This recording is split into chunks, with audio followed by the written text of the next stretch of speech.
Uh, Good morning, all. So it's going to be a one-day, a short CME, where we will be covering a lot of updates that has happened in the field of stroke and diabetes. So in the morning session, we have got mainly we'll be dealing with diabetic stroke-related emergencies. And in the afternoon, we have diabetic-related emergencies. So we have 4 sessions each in the morning and the afternoon. So my job here is to give a quick overview of what is going to happen today, but why we have selected this topic of stroke. So that is very, very important, why we have taken.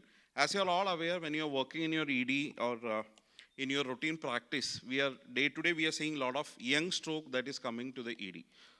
So in the age of 30, in the age of 25, there are a lot of patients that is coming to the emergency room or maybe to your consultation room with symptoms of stroke. So what I'll do is I'll give you a quick overview of stroke in young adults. So that's what I'm going to do. Can I have it in the screen?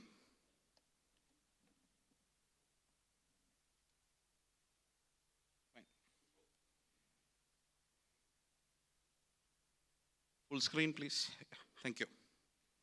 So stroke in young adults, I'll just give you a 5 to 10 minutes of overview, and on to that we'll go to the next important session that will be done by Dr. Naveen, Emergency Medicine HOD, related to how to approach a stroke in emergency room, followed by Dr. Snigdha, Fellow of Stroke Medicine, where she will be covering up how to do thrombolysis, what are the recent updates that is happening, and followed by Dr. Srihari sir, who is the consultant of neurosurgery, where he'll be giving what are the neurosurgical aspects of stroke management. So why this topic? That is what I am going to tell. Stroke, as you all are aware, we have discussed it a lot of time.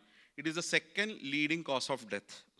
And third leading cause of disability worldwide. So that is the most important reason why we have selected this topic. And approximately, that is the most number, you can see the third point, 15% of all ischemic stroke occurring young adult and adolescent. You just imagine 15% of all the stroke. So you are all aware there are 2 types of stroke, ischemic and hemorrhagic. Out of this ischemic stroke, 15% of the ischemic stroke is happening for your young adult and adolescent age groups. So when you look at age less than 45 years, 5 to 10% in Western countries, 19 to 30 in developing countries, and 10 to 30% in India. So that is a percentage of young stroke. If we say less than 45 years, usually when we say stroke, we think that it's an elderly, it is affecting the elderly age group. That's not the fact right now, because it's affecting a lot of your younger age groups also. So this is again prevalence of stroke in young age groups. That's what you're seeing in the slide. So common risk factors, what you need to keep in your mind. There are a lot of inherited thrombophilia and acute prothrombotic or hypercoagulable states. So that's one of the main reason when we start evaluating. These are the common investigation that we say we need to do a protein C, protein S deficiency, antithrombin 3 deficiency, APLA syndrome, SLE, more common in women. That is the most important thing, but it can happen very, very rarely in male. So these are the things that we keep in our mind. Then carotid or vertebral artery dissection. Normally when we say regarding and stroke, we don't think much about a carotid or vertebral artery dissection, but yes, in younger age group, you need to suspect this.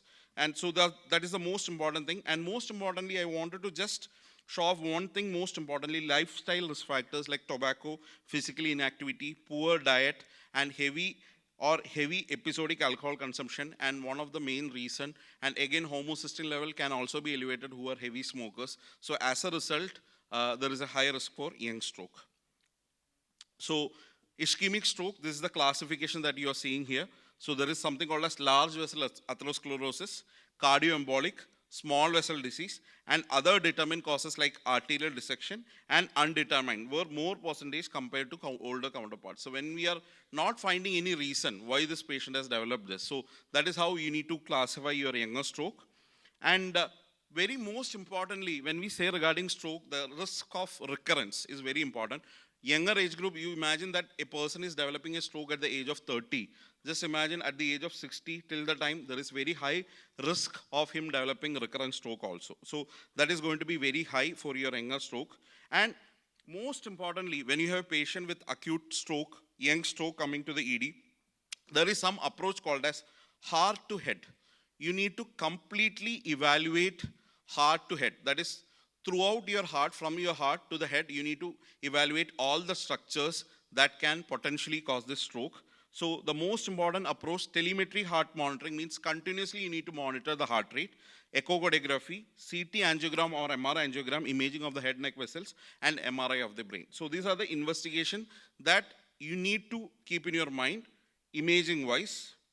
But routine management, as a patient come to the hyperacute stroke, I'm not going to that details because the further speakers is going to deal with that. So that part remains unchanged, but just we need to keep in our mind, there is an young stroke where we need to have an extensive evaluation, maybe not in the hyperacute phase, but later on we should definitely consider certain, most importantly, a cardioembolic scenario. Then coming to the structural abnormalities of the heart, like an echocardiography, that is what is warranted. You need to look for a left atrial or left ventricular thrombus, cardiac myxoma, infective or bacterial endocarditis, rheumatic heart disease, degenerative valve disease, cardiomyopathy, and a PFO, where we have paradoxical embolization. So these things you need to keep in your mind. And bacterial endocarditis was one of the most common reason for a young stroke. So this was around 2017 study. They have found out that bacterial endocarditis is one of the most common reason for young stroke. So we need to keep that in our mind, infective endocarditis. So this is a quick overview of whatever we have discussed. We have a stroke in young adult. The patient has come. You need to go ahead with an diffusion weighted MRI or CT, whichever is your choice in your center. That we'll definitely will discuss that in the coming speakers. And we have an ischemic stroke, echo Doppler, transcranial Doppler, or MRI or CT angiography. This is very, very important. You need to have an vessel study. So that is the most important thing that you need to keep in your mind. Very important, you are suspecting a vertebral artery dissection, a cervical MRI, and maybe an intra-arterial angiography also is warranted. When you go to the other side, what are the other investigations that you want? From the imaging perspective, we have discussed ECG, transesophageal or a transthoracic, and a Holter monitoring. So that is very, very important. And other laboratory investigation, I'll just show you what are the lab investigations also. Coming to the hemorrhagic stroke, MRI, CT angiography, and MR angiography. And again, a vessel study is warranted. Even if it is an hemorrhagic stroke, vessel study need to be done. So that is the diagnostic approach, the flow chart. So just I will go quickly to the laboratory evaluation, what you need to do. So these are the common laboratory evaluation that you need to keep in your mind. A complete blood count with the differential, erythrocyte sedimentation rate, urine analysis, prothrombin time, APTT, serum electrolytes, LFT, blood glucose, HbA1c, lipid panel, lipoprotein A level and C-reactive protein, pregnancy test, head CT, brain and MRI, cerebral artery imaging, which I said, which is very important, brain perfusion, transthoracic or transesophageal echocardiography, a Holter, and a serum, urine and toxicology screen. When you are suspecting that, you have to do it. Lower extremity ultrasound, pelvic CT or MR venography, and advanced brain imaging if it is warranted. Coming to the next set, CSF examination, you should be doing it. If you are suspecting any rheumatological diseases, specifically you need to do this. And rheumatological panel of blood tests, ANA, anti-dsDNA, rheumatoid factor, anti-cardiolipin bodies, complement level, neutrophilic cytoplasmic antibody, C-ANCA and P-ANCA, and so the common investigation, what is required from the rheumatological perspective. This is, I'm just telling you for young stroke, not for all stroke, just you need to keep in your mind, when you have a young stroke in mind, this is what you need to remember. And an ID panel, if you suspect, not all patients require, if you suspect an infectious disease as a background, you need to keep this in your mind. So these are the investigations that you need to keep in your mind. It's an extensive panel what I have given here, but you might not need everything. Depending upon your patient, you need to tailor-made accordingly. So coming to the management aspect, it's the same, but the most important, there is a high chance of recurrence. So most important for any stroke, you're treating the acute phase, but secondary prevention is also very important, where aspirin is the main therapy for secondary prevention. And anticoagulation, if it is indicated, you need to start on.